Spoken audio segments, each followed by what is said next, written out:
1830, pra po flas janar, kjo ngjarje ka ndodhur në 5 janar 1829, vrasja e Ismail Vlorës së Vjetrit. Ndërkohë në 1830 ne kemi masakrën tjetër të Manastirit. U vran gjithë krerët e jugut të Shqipërisë. Po flitet për mirat vrarë bashkë me ato nga belerët e vegjël, gallarët e vegjël deri të gjithë shumë pak shpëtuan aty. Shumë pak shpëtuan. Thuhet që prapë në një kurth nga një njëti person. I thiri për një paradë gjoja për demonstrimi për nder të këtyre, dhe i vrau dhe i masakruan shqiptarët dhe mori 2 goditje shumë të fuqishme kauza shqiptare në këto momente. Po, këtë sidomos së dytën e quajnë një humbje të madhe. Absolutisht, u vran të gjithë. Goditja pa, se këtu u vra vetëm Ismail Vlora dhe i mori hakën pastaj Zenel Gjoleka, që njihet nga historia, shkojnë janin edhe u akmor. Por vrau këtë Gjergjani? Nuk e vrau dot Gjergjani, sepse vetët e ndipsi i tij, kryesor, dhe ai thot jam jueni pashajt ose kam i letër, po i thot edhe e godet me kam, por që quaj se e mori hakun, sepse kok më kok. Si ishte tradita, zakoni. Sa i vajti më njëherë, pra pasi sollën trupin në Vlorë, i thot veja e tij, i thot erdhi, thot po solli turpin me vete. Sepse thash la gjurmë të mëdhaja kjo vrasje, dhe pati shumë revolt në popull.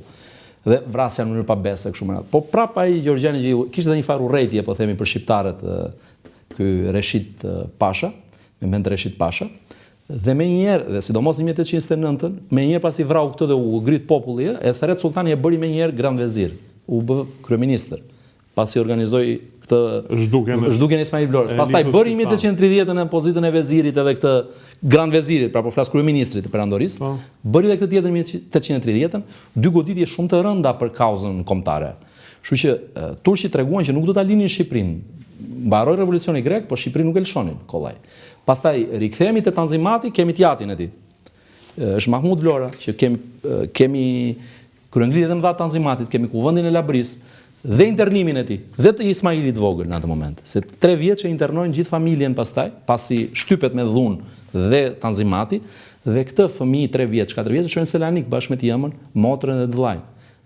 Ndërkohë Tjatin bashkë me Selim Pashën, xhaxhain e tij, i çojnë në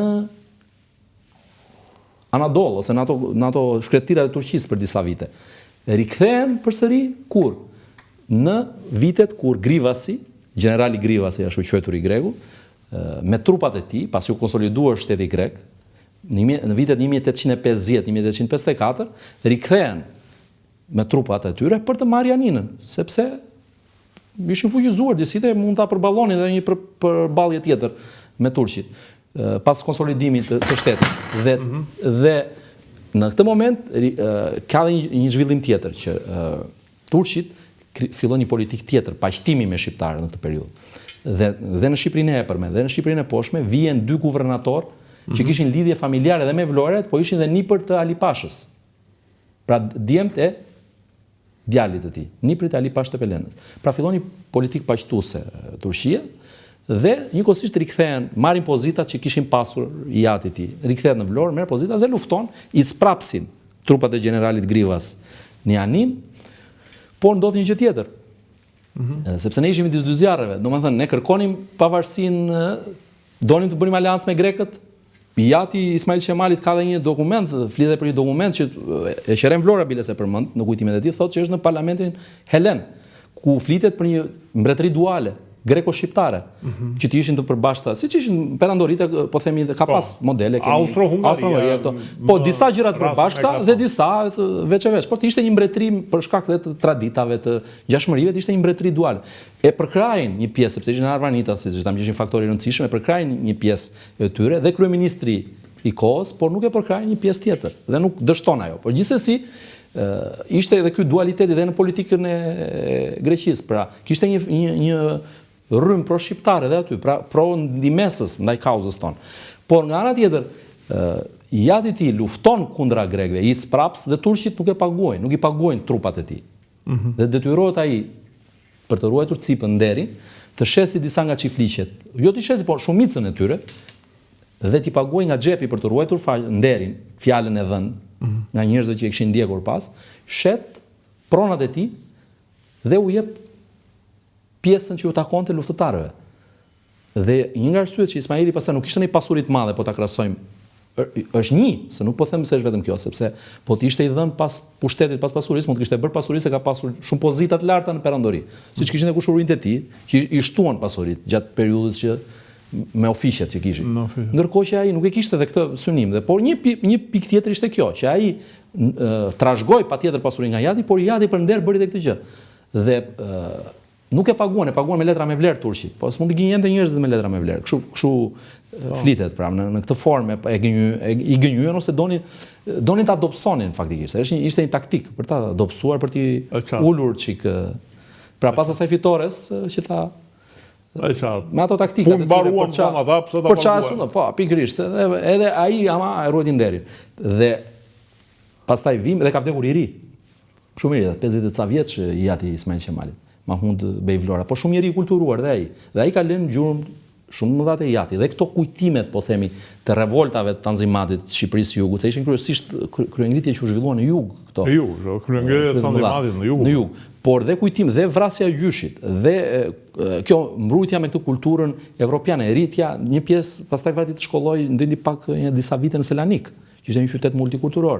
Pastaj vazhdoi shkollimin në Janin, në Zosimean e famshme, dhe aty me mësues shumë të mirë, me një kulturë të madhe, që kishin pra me ide neoklasike. Pra nuk vinte nga hiçi. Nuk vinte, absolutisht, kulturën, bibliotekën flitet që Mahmud Vlora ka pas një biblioteka më të mëdha, dhe njëri me shumë kulturë, dhe me njohësi gjuhëve të huaja evropiane, përveç turqishtes që ishte se ju duhesh patjetër, po një frëngjishten, një italishten, pra ishin të lidhur dhe me kulturën dhe me letërsinë evropiane, lexonin. Biles vetë po të vim prapë të kujtimet e Qeren Vlorë, është një moment shumë i bukur ku ai tregon se si ky Selim Pasha ishte më pak Selim Pash Vlora ishte më pak i shkolluar për shembull, por në një moment thot Mahmud Vlora, dhe ai e tregon këtë për të treguar se si i percepton popullin e ndonjëherë udhëhesit, liderët, e tregon që shqiptari ka qef në një çik dhunën, ka shfaqjen, dukjen, e ke parasysh? Dhe thot këtë, kur vjen e gjen një ditë duke lexuar Turquato Tassos, është një poet që ka një Jeruzalem e Libera, ka një poem shumë të bukur që flet për lirinë, për këto e përshkruan me ato notat domethënë e bukura, dhe ky i pëlqente shumë, Mahmud Vlora ishte duke lexuar, dhe po i dilni lot kur e lexon, dhe i thot ai pse po qan, i thot Mahmud Beçake, thot ai sikur ta kuptoi edhe ti, thot se si ai nuk dinte as të shkruante as të këndon, po ishte i hurit e elitarit kur i themin. Dhe i thot, po çka ke që qan? Edhe thot ai po ta di, thot me çash mënyrë e përshkruan ky, thot si flet për lirinë njerëzore, për vlerat, për idealet e kështu me radhë, edhe ti do qaj, thot. Ai filloi të qeshte, u tregonte gjithëve se e gjeta Mahmud Vlorën kështu, dhe thot ai Mahmud Vlora e Qeremi e tregon kështu, që Mahmud Vlora pastaj si njeri i kulturës, njeri që i pëlqente letërsia kështu me radhë, por nuk vdiq i pasur e kështu me radhë, nuk i kënduan ai shumë këngë, pavarësisht edhe për atë ka këngë populli. Ndërkohë Selim Pashës thot, i këndonin këngë në gjallë e kështu ashtu, sepse ishte edhe i egër, thot, ishte edhe e donin më shumë atë. Pra e tregon në këtë frym. Pra nuk më habit kjo. Po, absolutisht, po është mentaliteti jon pak i tillë. E vërtetë.